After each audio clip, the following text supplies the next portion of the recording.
I'd like to show you how I'm analyzing this. The big emphasis here is on line breaks. And I'm not sure if you can see that or not. Line breaks right there. And what they mean and how they work. And I'm going to focus on that for this because there's lots and lots of examples of how the length of the line and where it breaks is used to cast important meaning on the poem, which is power. And it's about the power of the poem and the poet. Keats called the poet the unacknowledged legislator of the world. He really believed that. It's an arguable point. Okay, so the first stop is right here. And that is intended, I think, as a complete thought, right? It wants you to, it says, well, just think about that for a second. Stop at that line, into that line, because there's a period there. That means full stop. All right? Then here, you have another really good example of how the line emphasizes this word weighted, which is what, so the poet makes the reader wait. All right? That's one example. Two. This right here, down where it says heart. I felt my heart, okay? There's a line break right there. Why? Well, because it implies that you're going to say beat, heart beat. So the emphasis is on the heartbeat, on the person's heart beating against the ground. So the author is trying to get you to pay close attention to what's happening internally to one of the siblings. And then it stops here at train, and you got to say, well, why'd you stop there? Its breaking began. Why here? Well, I think it's because the line is breaking here. And it parallels the idea. It's a little tenuous, but that's what I think.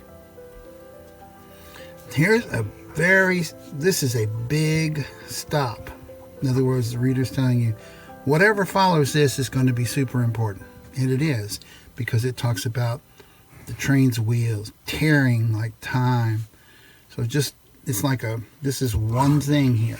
And it's all set off by that right there.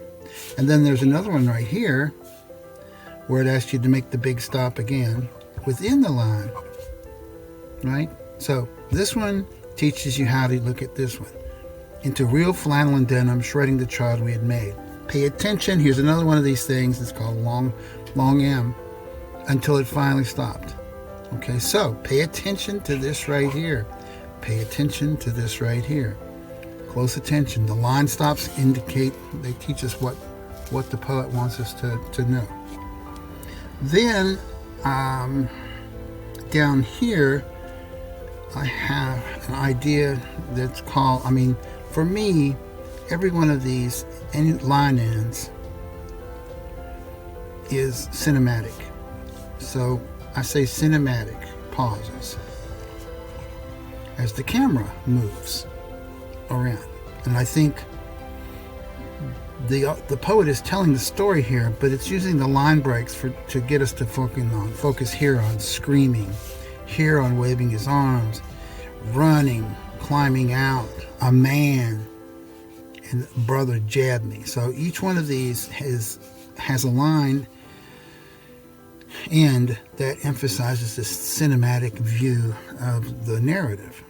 And we get the same thing down here, where the line break is the man again. Notice it's the same as up here, a man, and this is the man. So this line break reminds the reader, okay, this is what, it's not about the power that the kids had over this man. It's about the power the poet has, let's say a good poet has over the reader.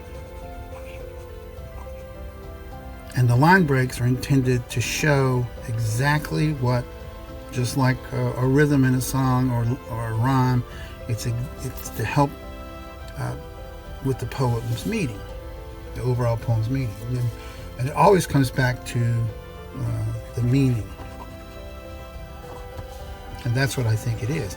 And I think that this one, and this one, and this one, and this one, and this one are all evidence. And that's what you're looking for.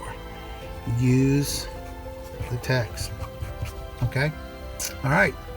That's how I used, and this is my original version of this that I marked up.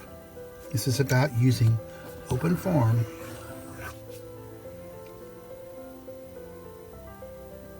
to analyze the meaning of a poem. Open form in an explication is just one of the bits of evidence, one of the checklists that can help you understand your poem.